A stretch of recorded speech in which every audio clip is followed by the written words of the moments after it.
बस इतना बता दे तू कौन है और इस गांव के बाहर ये घर अकेले में क्यों बनाया है। तो वो पिता ने कहा कि बेटा बड़े दिन के बाद आए हो, शिक्षा पूरी हो गई? बोले हाँ।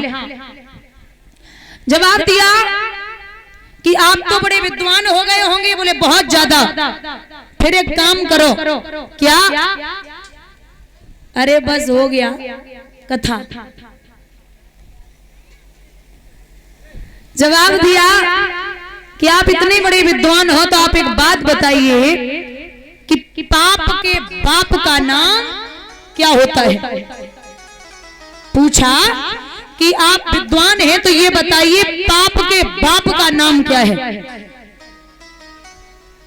तो ब्राह्मण बोले कि महाराज पढ़ाई तो बहुत करी लेकिन अबे तक काउ रामायण में जन आए देखो कि पाप के बाप को नाम क्या है। बोले फिर जाओ यहां से निकलो और जब तक पता न चले तब तक वापस घर पे मत आना।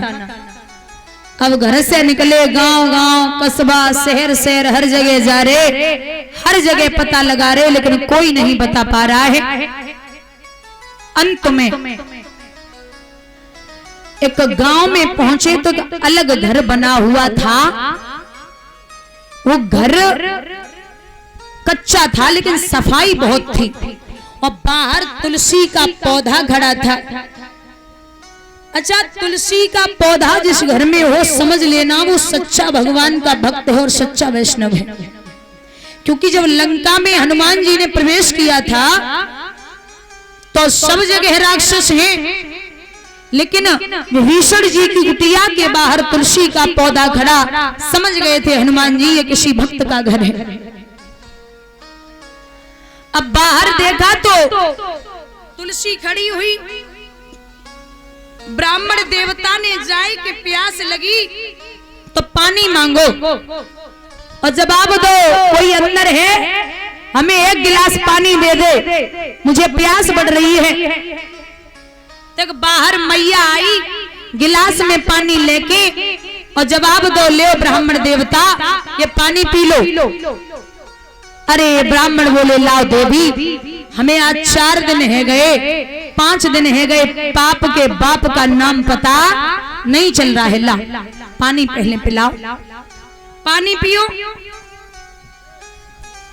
और जब पानी पियो तो बाकी बाद में पूछी है मैया से ब्राह्मण ने कि हे मैया तूने हमें पानी तो पिला दिया, बस इतना बता दे तू कौन है और इस गांव के बाहर ये घर अकेले में क्यों बनाया है। तो वो मैया बोली कि हे ब्राह्मण देव, मैंने गांव के बाहर घर इसलिए बनाया है क्योंकि मैं इस गांव की वेश्या हूं। जो जब बात सुनी कि गांव की वेश्या, ब्राह्मण के हाथ में गिलास था फेंक दिया और जवाब दिया है कि अरे बेवकूफ औरत तुझे शर्म नहीं आती, तूने एक ब्राह्मण को अपने हाथों से पानी पिला दिया, मेरा धर्म नष्ट हो गया, अब मुझे गंगा तक जाना पड़ेगा और कम से कम डुबकी लगानी पड़ेगी तब मेरे पाप धुलेंगे। वैश्या बोली महाराज अब पाप तो हो ही गए, अब बिना हुआ तो नहीं हो सकता। अरे रुक जाओ,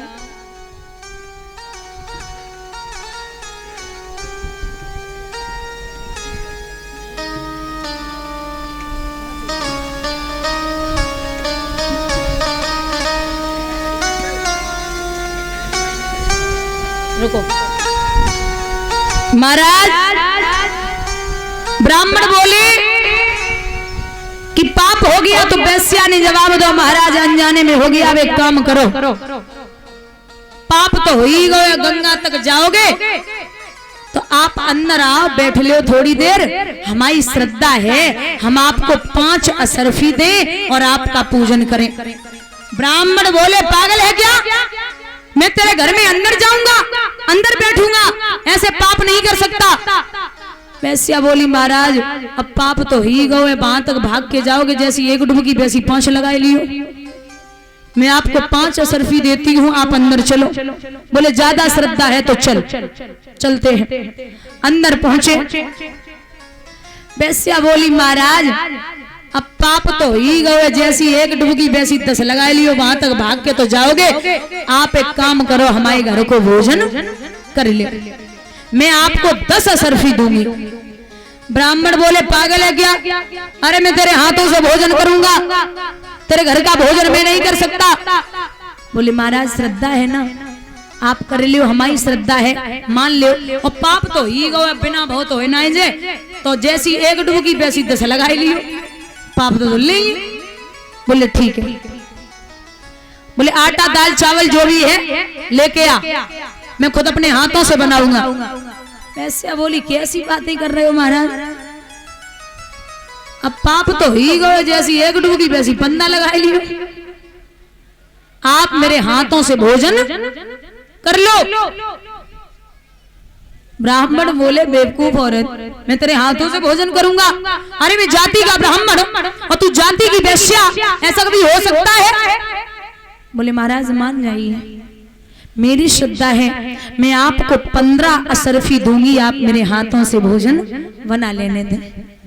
ठीक है, बना ले।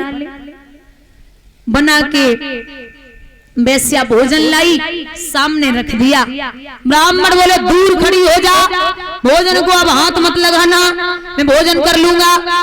वेश्या बोली जैसे एक पाप वैसे 2 वैसे 3 वैसे 4 वैसे 5, अब जैसी 5 डुबकी वैसी 20 लगा लियो, पाप तो ही गए।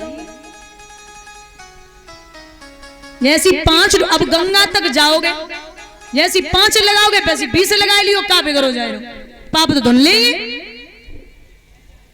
ब्राह्मण बोले अब क्या करना है? बोले महाराज हमारी श्रद्धा है, आप एक टुकड़ा हमारे हाथ से खा ले।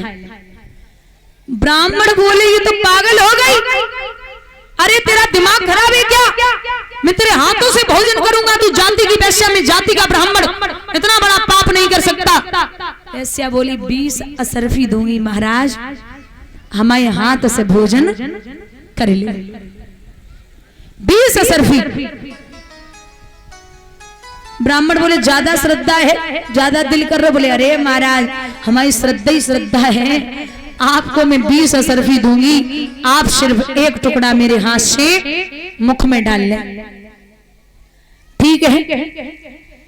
ब्राह्मण ने जब हाँ करी है तो वेश्या ने एक रोटी को टुकड़ा तोड़ो और ब्राह्मण के मुंह तक लेके पहुंची। वो टुकड़ा तो महाराज थाली में ही रख दो, ब्राह्मण के गाल में तार से तमाचा दिया। जो तमाचो लगो, ब्राह्मण खड़े है गए। बोले जाति की वेश्या ब्राह्मण पे हाथ उठाती है, अरे तुझे शर्म नहीं आती, मैं तुझे श्राप दे दूंगा। वेश्या बोली चिल्लाए काहे को रहे हो, इतना मत चिल्लाओ। बोले कैसे न चिल्लाए, अरे तूने मुझ पे हाथ उठाया है, तुझे शर्म नहीं आती, घर बुला के एक ब्राह्मण का अपमान कर दिया। तो जवाब दो महाराज हमारी बात तो सुनो। बोले का सुने? बोले ये बताओ जब आप आए थे तो आपने क्या कहा था? बोले हमने कहा था कि पाप के बाप का नाम पता नहीं चल रहा है। तो बोले सुनो महाराज, पाप के बाप का नाम है लोभ और लालच। पाप के बाप का नाम है लोभ और लालच। बोले वो कैसे? बोले वो ऐसे, आपने अनजाने में एक पाप कर दिया, कोई बात नहीं, मैंने 5 असरफियों का लालच दिया, आप अंदर आ गए। 10 का दिया, भोजन बनवाने के लिए तैयार हो गए। 15 का दिया, भोजन हमारे हाथ से खाने के लिए तैयार हो गए। 20 का दिया। तो महाराज आप पाप पे पाप करते गए, एक पाप अनजाने में हुआ, लेकिन जो आपने अगले पाप किए हैं वो लोभ और लालच के चक्कर में किए। तो सुनो महाराज, एक पाप वो तो धुल जाता क्योंकि अनजाने में किया हुआ पाप था, लेकिन आप नहीं जानते कि आपने लोभ और लालच के चक्कर में जो पाप पे पाप किए हैं, इनकी सजा बहुत बड़ी होती है। तो अपने पिता से कह देना कि पाप के बाप का नाम है लोभ और लालच। बोलिए गोविंद भगवान की। आज भैया वहां रुक्मणी बोली है कि मैं एक पत्र लिख रही हूं, आप उस पत्र को मेरे कृष्ण तक पहुंचा दो। तो ब्राह्मण बोले, अरे बेटी, यहाँ से 750 कोस दोहरिका है, मैं पैदल नहीं चल पाऊंगा क्योंकि मैं बहुत बूढ़ा हूं। रुक्मणी जब ज्यादा रोई तो ब्राह्मण बोले, लिख दे चिट्ठी, मैं पहुंचा दूंगा। पत्र लिखा, एक अक्षर लिखती, आंसू टपकता, मिट जाता, फिर अक्षर लिखती, फिर आंसू टपकता, फिर मिट जाता। हुआ ऐसा